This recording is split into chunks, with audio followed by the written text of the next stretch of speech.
Welcome back to new another video. Actually আজকে আমি যে বিষয়টা নিয়ে আলোচনা করবো সেটা হলো debit card plus credit card. Actually আমরা যখন ব্যাংকে অ্যাকাউন্ট করি তখন আমাদেরকে একটা কার্ড নর্মালি দিয়ে দেয়। যারা আসলে অনলাইন সেক্টরে কাজ করেন তাদের একটা ভিসা কার্ড অবশ্যই লাগে অথবা মাস্টার কার্ড, কারণ ডিজিটাল মার্কেটিং সেক্টরে কাজ করতে গেলে আপনাদেরকে অবশ্যই একটা কার্ডের প্রয়োজন হবে এবং এই কার্ডে ডলার ইনভেস্ট করে থাকতে হবে। তো বেসিক্যালি দেখা যায় যেটা আসলে আমাদের বাংলাদেশে আমাদের মাস্টার কার্ড এলাও নেই, বাট বর্তমানে অনেক ব্যাংকে আসলে মাস্টার কার্ড চালু করে দিচ্ছে। তো যাই হোক, তার আগে যেটা ছিল ভিসা কার্ড, ওইটাতে আমরা কি করতে হবে, এটাতে আসলে ডলার ইনভেস্ট করতে হয় ব্যাংকে গিয়ে।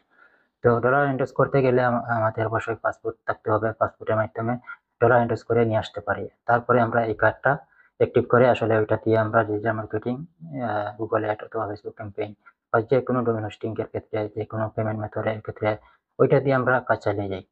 তো এখানে আসলে যেহেতু আমি মেইন টপিক টু দ্য পয়েন্টে আসি, যে বিষয়টা নিয়ে আলোচনা করতে যাচ্ছি সেটা হলো যে আসলে আমার হাতে অনেকগুলা কার্ড আছে। দেখেন, এটা হলো আপনারা হয়তো দেখতে পারছেন কিনা, এটা হলো আমেরিকান এক্সেস সিটি ব্যাংকের একটা কার্ড। ওইটা অনেক আগের ছিল। তারপরে এই যে আরেকটা কার্ড আছে ভিসা কার্ড। তারপরে এই আরেকটা কার্ড আছে ভিসা কার্ড, এবং এই যে একটা কার্ড আছে মাস্টার কার্ড, এবং এখানে একটা ক্রেডিট কার্ড আছে। ওইটা আসলে আমি ব্যাকসাইড দিতেছি বাট সিকিউরিটি কারণে। তো এখন আমি এই কার্ডগুলো নিয়ে আসলে আপনাদেরকে আলোচনা করি।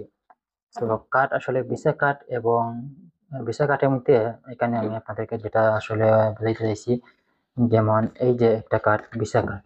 সো ভিসা কার্ডের এখানে উপরে দেখতে পারছেন কিনা জানি না, ডেবিট কার্ড লেখা আছে। তো আপনি যখন ব্যাংক থেকে একটা ভিসা কার্ড করবেন, যেহেতু ডলার ইনভেস্ট করবেন, ইনভেস্ট করার পর আপনি যেহেতু এটা ইউজ করবেন, সেক্ষেত্রে আপনি ডেবিট কার্ড নেন অথবা ক্রেডিট কার্ড।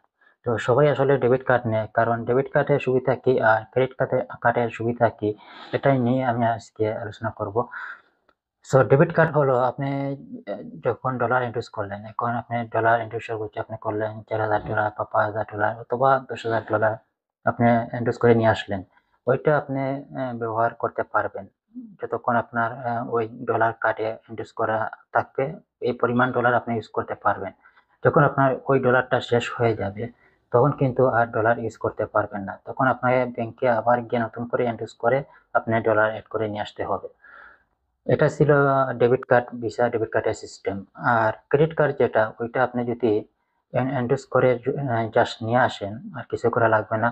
এখন আপনার এন্ডোর্স করা কার্ডে আপনার ডলার নেই, কিন্তু আপনার ব্যাংকে অ্যামাউন্টে যদি আপনার টাকা থাকে, 1 লক্ষ প্লাস টাকা থাকে বা 1 লক্ষ টাকা থাকে, আপনি ওইখান থেকে ইউজ করতে পারবেন। আপনার ডলার এন্ডোর্স করা না থাকলেও আপনি এখানে ইউজ করতে পারবেন ডলার।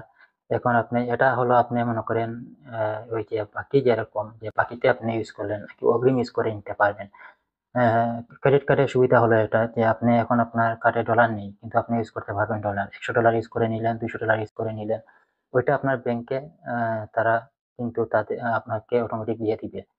আপনাকে এখানে কার্ডে ডলার না থাকলেই চলবে, আপনি ব্যবহার করতে পারবেন।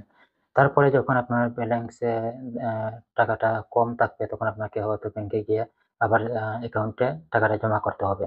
জমা করার পরে আপনি আবার ইউজ করতে পারবেন। এটা আপনি কোনো লিমিট নেই, আপনি আনলিমিটেড ইউজ করতে পারবেন। লিমিট আছে ওইটা, যে তাতে ব্যাংকে যে ইয়ারলি যে ডলার দেয় ওইটা পর্যন্ত আপনি ব্যবহার করতে পারবেন। বাট এটা মানে আপনি অগ্রিম ব্যবহার করতে পারবেন। আপনার ব্যালেন্সে যদি না থাকে, ইনভেস্ট করা না থাকে, তারপরে আপনি ইউজ করতে পারবেন। আর ডেবিট কার্ড যেটা, ওইটা আসলে আপনার যখন নির্দিষ্ট পরিমাণ যে ডলার ইনভেস্ট করে নিয়ে আসতে পারবেন, ওইটা ইউজ করার পর শেষ হয়ে গেলে আপনি নতুন করে ইউজ করতে পারবেন না। আপনাকে নতুন করে ইউজ করতে গেলে আপনাকে অবশ্যই ডলার ইনভেস্ট করতে হবে। কারণ যদি ডলার না থাকে তাহলে আপনি আর এই কার্ডটি ব্যবহার করতে পারবেন না। তখন আপনি ডলার ইনভেস্ট করে ব্যবহার করতে পারবেন। আর ক্রেডিট কার্ডের সুবিধা হলো এইটা, আপনার কার্ডে ডলার না থাকলেও আপনি ইউজ করতে পারবেন। সো এইজন্য এই ভিডিওটা আসলে আপনাদেরকে ক্রেডিট কার্ড এবং ডেবিট কার্ড নিয়ে আলোচনা করলাম, যাতে আপনারা ক্লিয়ার হয়ে যান। তো আমি মনে করি যারা আসলে কার্ড নিবেন, যারা ডিজিটাল মার্কেটিং করেন, তারা আমি আপনাদেরকে সাজেস্ট করব যে ডেবিট কার্ড না নিয়ে ক্রেডিট কার্ড নিবেন।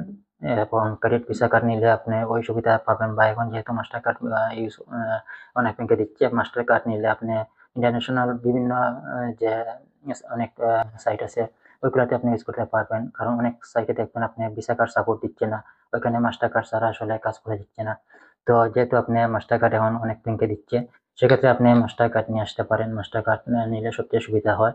হয়তো চার্জ একটু বেশি নিতে পারে, বাট এটা আপনার সুবিধা হবে। আপনি যেকোনো সাইটে কাজ করতে গেলে সমস্যা হবে না। আপনার ইন্টারন্যাশনাল প্রত্যেকটা জায়গায় আপনি ব্যবহার করতে পারবেন। সো এই ছিল ভিডিওটি। যদি ভিডিওটি ভালো লাগে তাহলে অবশ্যই লাইক, শেয়ার, কমেন্ট করে জানাবেন। আজকের মতো এখানে শেষ করছি। সবাই ভালো থাকেন। Thank you so much.